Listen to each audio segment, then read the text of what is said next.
सुप्रभात, नमस्कार। आज मैं अति महत्वपूर्ण विषय वस्तु पे बात करने जा रहा हूँ। विषय है पुरुषार्थ। पुरुषार्थ संस्कृत से लिया गया शब्द है। इसे अंग्रेजी में राइट एफर्ट या परस्यूट ऑफ राइटियसनेस कहते हैं।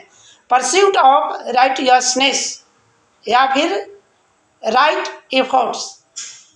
सबसे पहले हम देखते हैं कि ये जो शब्द संस्कृत से लिया गया है पुरुषार्थ, ये दो शब्दों से मिलकर बना है। एक है पुरुष और दूसरा अर्थ।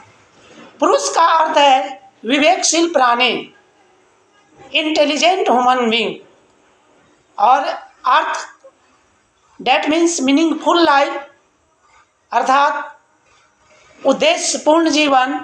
यानी विवेकशील प्राणी का जीवन का क्या उद्देश्य है, ये पुरुषार्थ में बताया गया है। पुरुषार्थ उत्तर वैदिक काल में विकसित हुई अवधारणा है।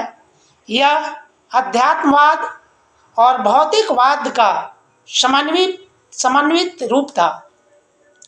अध्यात्मवाद एक ऐसी विचारधारा जो सुख, शांति और समृद्धि के लिए सदाचार, नैतिकता, सहयोग, सहानुभूति, प्रेम पर आधारित हो, और भौतिकवाद एक ऐसी विचारधारा जो आधुनिक युग की देन है, और ये एक ऐसी विचारधारा में विश्वास करता है जो अपने शान शौकत और दिखावे के लिए प्राकृतिक संसाधनों का दोहन किया जाए, इसमें कोई अतिशयोक्ति नहीं है। और आप देख भी रहे हैं कि शान शौकत और दिखावे के लिए मनुष्य जो विरासत में प्रकृति ने हमें दी है, उसका दोहन करने से बाज नहीं आ रहा है। दिखावे में क्या है, एक तरफ शान शौकत है तो दूसरी तरफ हम दुर्गुणों से, पापों से ओतप्रोत हो जाते हैं और जीवन दुख का सागर बन जाता है। लेकिन इसके विपरीत अगर अध्यात्म की विचारधारा को अपनाते हैं तो सुख, शांति और समृद्धि ऐसे आती है जैसे जीवन सार्थक हो जाता है, जीवन उद्देश्यपूर्ण हो जाता है। इसमें कहीं काया क्लेश, मोह, लोभ, पाप के लिए स्थान नहीं है। तो पुरुषार्थ उत्तर वैदिक काल की अवधारणा है। और उत्तर वैदिक काल की बात करें तो आप देखेंगे कि ये वेद से आया। वेद यानी वैदिक कालीन सभ्यता जो थी, वही दो रूपों में आई, एक ऋग वैदिक और एक उत्तर वैदिक। और उत्तर वैदिक काल ज्ञान का सागर है, ज्ञान का सागर। उत्तर वैदिक काल में षट दर्शन यानी दार्शनिक सिद्धांतों की उत्पत्ति हुई। इसी काल में पुरुषार्थ से लेकर जीवन को व्यवस्थित करने के लिए आश्रम व्यवस्था और संस्कारों का भी उदय हुआ।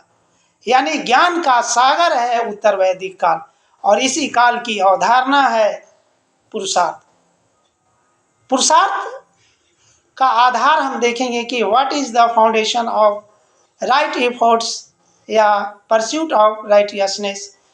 तो इसका आधार है social foundation of right effort, economic foundation of right effort, cultural foundation of right effort, psychological foundation of right efforts, philosophical foundation of right efforts. यानी ये पुरुषार्थ के आधार हैं, और इसी आधार पे पुरुषार्थ का निर्माण हुआ। और आप देखेंगे कि जो हमारा पुरुषार्थ है वो जीवन के संपूर्ण पहलुओं को अपने अंदर समाहित किए हुए। और क्यों नहीं, क्योंकि हम विवेकशील प्राणी हैं और हमारा जो उद्देश्य है वो मीनिंगफुल लाइफ है, अर्थपूर्ण जीवन है। और अर्थपूर्ण जीवन के लिए 4 पुरुषार्थ तय किए गए, जिसमें पहला धर्म है, दूसरा अर्थ है, तीसरा काम है और चौथा मोक्ष है। अगर धर्म की हम बात करते हैं, यहीं से हमारा जीवन शुरू होता है। हमारी जीवन की जो शुरुआत होती है वो धर्म से होती है।